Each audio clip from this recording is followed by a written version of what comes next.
House Minority Leader Nancy Pelosi claimed that the Republican tax cut plan raises taxes on the middle class, while President Donald Trump claimed that everybody's gonna benefit from a plan that is for the middle class, which is some in the middle class. However, we might define that, would see higher taxes, but others would see a tax cut, according to an analysis of the GOP framework by the Tax Policy Center.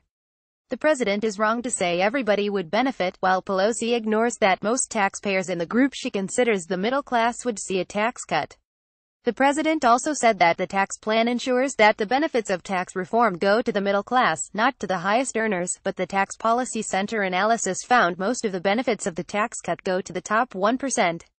The White House and GOP congressional leaders released the framework of their tax plan on September 27.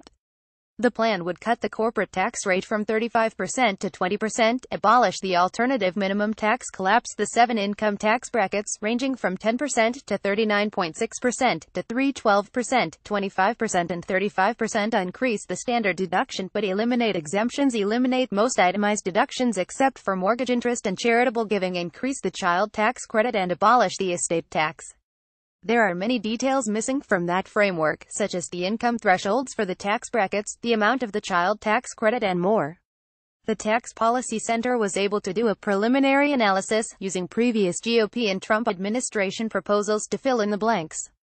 While the revenue, distributional, and economic effects are likely to change as policymakers negotiate the details, the TPC wrote in its report, this analysis provides an estimate of the effects of the September 27 framework as we currently understand it. The Tax Policy Center is a nonpartisan think tank. Its tax policy experts rely on federal tax data and use the same tax modeling techniques practiced by the Treasury Department and nonpartisan congressional tax experts, such as those at the Congressional Budget Office and the Joint Committee on Taxation. Pelosi made her claim twice on October 5, on the floor of the House and in a press availability. She described the GOP tax cut as beneficial for the wealthy and corporate in America but a tax hike of $500 billion for the middle class. Pelosi, October 5, floor speech. Where do the tax cuts go? $2.6 trillion to corporate in America, and guess what happens to the middle class? $470 billion in tax increases to the middle class, about $500 billion in increases to the middle class, $2.5 trillion in tax cuts to corporate America. Pelosi, October 5, press availability. The tax cuts in the bill, 80% of the tax cuts in the bill benefit the top 1% in our country. $2.6 trillion in tax cuts go to corporate America. Around $475 billion in tax increases go to middle America. So, again, it raises taxes on middle class, cuts the tax of the wealthiest, adds trillions to the deficit. Trump, meanwhile, in an interview with Mike Huckabee on Trinity Broadcasting Network on October 7, described the plan as having the opposite effect, a benefit for the middle class and not a tax cut for the wealthy. Trump, Trinity Broadcasting Network interview, October 7. I want to give the middle-income people in this country, and this is not a tax cut for the rich. Now, everybody's gonna benefit. But this is what we're focused on more than anything, and even more so, we're actually adding things in as we speak, because the plan's being adjusted, etc. But this is for the middle class.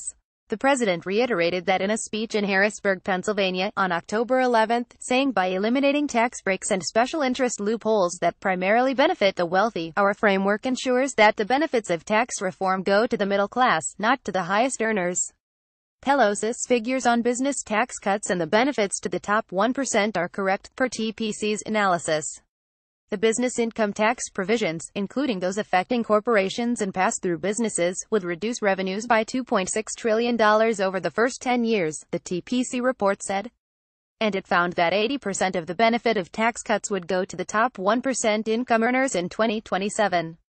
But what about the middle class, or as the president says, middle-income people? As the plan stands now, some would get a tax cut and some would see a tax increase in every income quintile or group. GOP tax plan: who benefits first? Let's look at the big picture. Overall, the GOP tax framework would be a net tax cut for taxpayers in 2018 and 2027, according to the TPC analysis. See Tables 2 and 3. In 2018, all income groups would see their average taxes fall, but some taxpayers in each group would face tax increases. Those with the very highest incomes would receive the biggest tax cuts, the TPC report says. The tax cuts are smaller as a percentage of income in 2027, and taxpayers in the 80th to 95th income percentiles would, on average, experience a tax increase. TPC separates taxpayers into 5 groups, or quintiles, based on their income. Which income groups make up the middle class? There is no standard definition for the term, as we wrote back in 2008. We found then that the vast majority of Americans had said in polls that they consider themselves to be middle class or upper middle class or working class. That's still true today. In a June 2017 Gallup survey, 44% said they were middle class, 28% chose working class, and 18% said upper middle class. Relatively few consider themselves to be lower class or upper class, at 8% and 2%, respectively, Gallup said. Overall, middle class is the label Americans use more than any other to describe their social class, providing a useful catchphrase for politicians interested in appealing to the broadest swath of the public. Indeed, Pelosi is talking about a broad swath of the public when she claims that the GOP plan is a $470 billion tax hike on the middle class. She's including all but the top 10% of taxpayers. Deputy Communications Director Henry Connolly explained to us that the staff calculated that figure using tables 2 and 3 of the TPC report, which give percentages for the taxpayers that would see a tax cut or a tax increase broken down by income groups, and TPC figures for the number of taxpayers in each group. Pelosi's staff considered all taxpayers at the 90th percentile and below middle class. In 2018, that comes out to be around $26 billion a year, and by 2027, is around $73 billion, Connolly said. If you project those numbers across the 10 years, you get almost $500 billion taken in higher taxes on the middle class.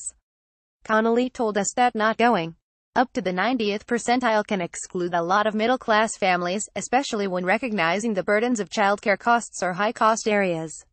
Well, leave that for readers to judge. According to the TPC, the 90th percentile is about $217,000 in expanded cash income or about $158,000 in adjusted gross income in 2018. Expanded cash income is pre-tax income that also includes employee and employer contributions to health insurance and tax-preferred retirement accounts, retirement account income, non-taxable Social Security or pension income, employer share of payroll taxes, and food stamps. Expanded cash income would be similar to the total compensation reports that some employers send annually to employees, showing not just wages but benefits paid on their behalf.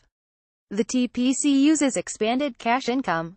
Joseph Rosenberg, one of the authors of the TPC report, told us the income distribution tables would change if the analysis used adjusted gross income instead, but it probably wouldn't have a very significant effect in terms of where taxpayers fall in the income percentiles. We were able to duplicate Pelosi's math for the year 2027, showing a tax increase of nearly $73 billion that year on taxpayers at the 90th percentile and below. But that same arithmetic shows a tax cut of even more, $102 billion, on the same group of taxpayers. Most taxpayers at the 90th percentile and below, about 65% of them, would get a tax cut in 2027, based on our calculations of TPC data. In other words, while some in what Pelosi considers the middle class would see a tax increase, according to the TPC analysis of the GOP framework, more in that same group would see a tax cut. That also clearly shows that, as the plan stands now, not everybody's gonna benefit, as the president said. Here's how the Tax Policy Center explains the distributional effects in 2018. About 12% of taxpayers would face a tax increase of roughly $1,800 on average. More than a third of taxpayers making between about $150,000 and $300,000 would pay more, mainly because most itemized deductions would be repealed. By 2027, taxes would rise for roughly a quarter of taxpayers, including nearly 30% of those with incomes between about $50,000 and $150,000 and 60% of those making between about $150,000 and $300,000. The tax impact in 2027 would be worse for more taxpayers than in 2018, partly because, the TPC report explains, the plan would replace personal exemptions, which are indexed for inflation, with additional credits for children and non-child dependents that are not indexed for inflation. Here's the TPC chart for 2027, showing the percentage of taxpayers getting tax cuts or tax increases that year, the average amounts and the overall change by income percentile. See the full report for the footnotes for the chart, including the percentile thresholds. Trump specifically mentioned middle-income people, and later in that interview said, middle-income people, or the working people as I call them. Middle income would be the middle quintile taxpayers with expanded cash income of about $50,000 to $90,000 a year. That group, too, would see mixed results. Overall, the TPC said the Republican plan is a small tax cut for middle-income households. But again, some would see a tax increase. In 2018, the framework would cut taxes for moderate-income households by an average of $660, or 1.2% of their after-tax income, Howard Gleckman, a senior fellow with TPC, wrote on the center's website. But not everyone would win. In 2018, about 1 in 7 middle-income households would pay an average of $1,000 more in taxes under this plan. By 2027, more than 1 of every 4 middle-income families would pay more in taxes. The president claimed in Harrisburg that our framework ensures that the benefits of tax reform go to the middle class, not to the highest earners. But that's not what the framework ensures. A majority of the top quintile taxpayers earning $154,900 and above in 2027 would see their taxes increase, according to the TPC table above, which shows 53.4% of the top quintile with an average tax increase of $4,400. But 46.4% in that group see an average tax cut of $27,910. For the highest earners, those in the top 1% and top 0.1%, nearly all would see lower taxes. 90% of the top 1%, those earning about $900,000 and above in 2027, would get a tax cut, averaging $234,050.